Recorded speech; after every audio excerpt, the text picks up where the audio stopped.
ഇറങ്ങാനുണ്ടല്ലോ, 2 short film ഇറങ്ങാനുണ്ട്. Sophia teacher പ്രണയത്തിലാണ്, true love എന്താണ് എൻ്റെ അളിയ, പിന്നെ ഭോജ്പുരി സോങ് ഇറങ്ങാനുണ്ട്. അങ്ങനെ 3 വർക്ക് ഇറങ്ങാനുണ്ടല്ലോ. അതിനുശേഷം വർക്ക് വരുമായിരിക്കും. നമ്മൾ വന്നാലും വന്നില്ലെങ്കിലും പുതിയ ആൾക്കാരെ വെച്ച് മുന്നോട്ട് പോകും. എന്ന് പറഞ്ഞാൽ ഇത്രയും ഷോർട്ട് ഫിലിം വർക്ക് ചെയ്തുകൊണ്ട് പിന്നെയും ചില വരാൻ സാധ്യത കൂടുതലും കുറവൊക്കെ ഉണ്ട്. അപ്പോൾ എന്തായാലും പുതിയ ആൾക്കാർക്ക് നമ്മൾ അവസരം കൊടുക്കാം.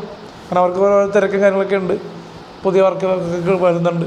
അപ്പോൾ നമ്മൾ വെച്ച് എപ്പോഴും ചെയ്യണമെന്നില്ലല്ലോ. അപ്പോൾ അത് മനസ്സിലാക്കുക. ഇറങ്ങാനുള്ള ഷോർട്ട് ഫിലിം സപ്പോർട്ട് ചെയ്യുക, മാക്സിമം ഷെയർ ചെയ്യുക, പുതിയ ആൾക്കാർക്ക് ഓപ്പർച്യൂണിറ്റി കൊടുക്കുക.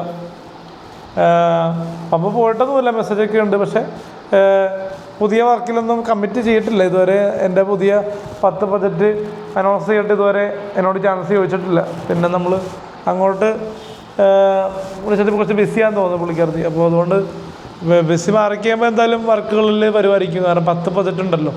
അപ്പോൾ അതിലേതെങ്കിലും 1-2 ഷോർട്ട് ഫിലിമിൽ എന്തായാലും പമ്പ അഭിനയിക്കുമല്ലോ. കാരണം എല്ലാത്തിലും പമ്പ അഭിനയിക്കാൻ പറ്റില്ലല്ലോ. ഒരു ക്യാരക്ടറിനനുസരിച്ചല്ലേ പമ്പ കൊടുക്കാൻ പറ്റുള്ളൂ. അപ്പോൾ എന്തായാലും എനിക്ക് പ്രശ്നമൊന്നുമില്ല.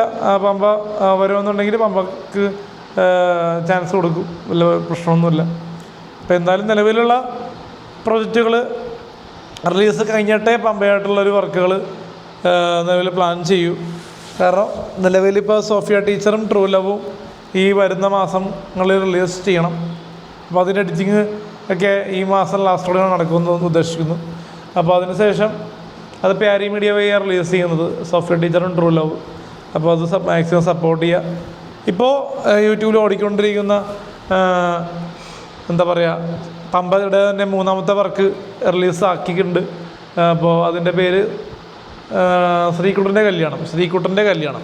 അപ്പോൾ അത് മാക്സിമം സപ്പോർട്ട് ചെയ്യുക, ഷെയർ ചെയ്യുക. പിന്നെ അടുത്ത ദിവസം തന്നെ എസ്4നോ ഇറങ്ങുന്നുണ്ട്. പിന്നെ നമ്മുടെ എനിക്ക് കൊണ്ട് കല്യാണം ഇറങ്ങുന്നുണ്ട്. അത് രണ്ടും സഫുവാണ് നായിക. എന്തായാലും എല്ലാവരും പരീക്ഷണ ചിത്രമാണല്ലോ. എന്തായാലും നമ്മൾ ഇനി അങ്ങോട്ട് ഏപ്രിലിൽ തന്നെ ഇപ്പോൾ 3 ഷോർട്ട് ഫിലിമാണ് അടുപ്പിച്ച് റിലീസാകുന്നത്. അപ്പോൾ ഇനിയിപ്പോൾ മെയ്യിൽ 2 ഷോർട്ട് ഫിലിമുകൾ കൂടി റിലീസാവും. അപ്പോൾ അതിന് ശേഷമായിരിക്കും നമ്മൾ ഇപ്പോൾ നിലവിൽ വിഷുവിന് ഷൂട്ടിംഗ് ആരംഭിക്കുന്ന സാവിത്രിയുടെ കുറ്റാന്വേഷണം, പിന്നെ ഫാമിലി മാന്, ഡാർലിങ്, അതൊക്കെ ജൂൺ ജൂലൈ ഓഗസ്റ്റ് മാസങ്ങളിലായിരിക്കും അതിൻ്റെ റിലീസ്.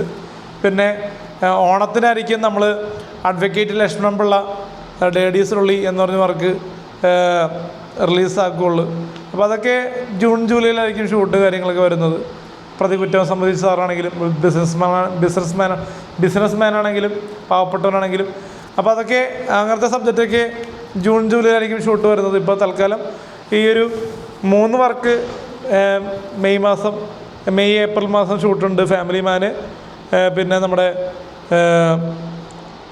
എന്താ പറയുക പുതിയത് സാവിത്രിയുടെ കുറ്റാന്വേഷണം, പിന്നെ ഡാർലിങ്. അങ്ങനെ 3 വർക്കാണ് നിലവിൽ ഈ ഏപ്രിൽ മെയ് മാസം ഞാൻ ഷൂട്ട് ചെയ്യുന്നത്. പിന്നെ 1-2 സീരിയലൊക്കെ പറഞ്ഞു വെച്ചിട്ടുണ്ട്. അപ്പോൾ അതൊക്കെ ഷൂട്ടിങ്ങിലേക്ക് പോകണം. പിന്നെ ഇനി കുറച്ച് ദിവസം മുന്നേ ഞാനൊരു ടെലിവിഷൻ ചാനലിൽ വർക്ക് ചെയ്തിരുന്നു, ഏഷ്യാനെറ്റിൽ. അപ്പോൾ അത് കണ്ടെന്ന് വിശ്വസിക്കുന്നു. ഏഷ്യാനെറ്റ് ടെലിവിഷൻ അവാർഡിൽ ഞാനൊരു സ്കിറ്റിൽ വർക്ക് ചെയ്തിരുന്നു. അപ്പോൾ അതൊക്കെ നിങ്ങൾ സപ്പോർട്ട് ചെയ്യാൻ മാക്സിമം ജിയോ ഹോട്ട്സ്റ്റാറിൽ കയറി കാണാൻ പറ്റുന്നവർ കാണുക. അപ്പോൾ അതിൽ എപ്പിസോഡ് 3 എന്ന് കൊടുത്തിട്ടുണ്ട്. മാക്സിമം സപ്പോർട്ട് ചെയ്യുക.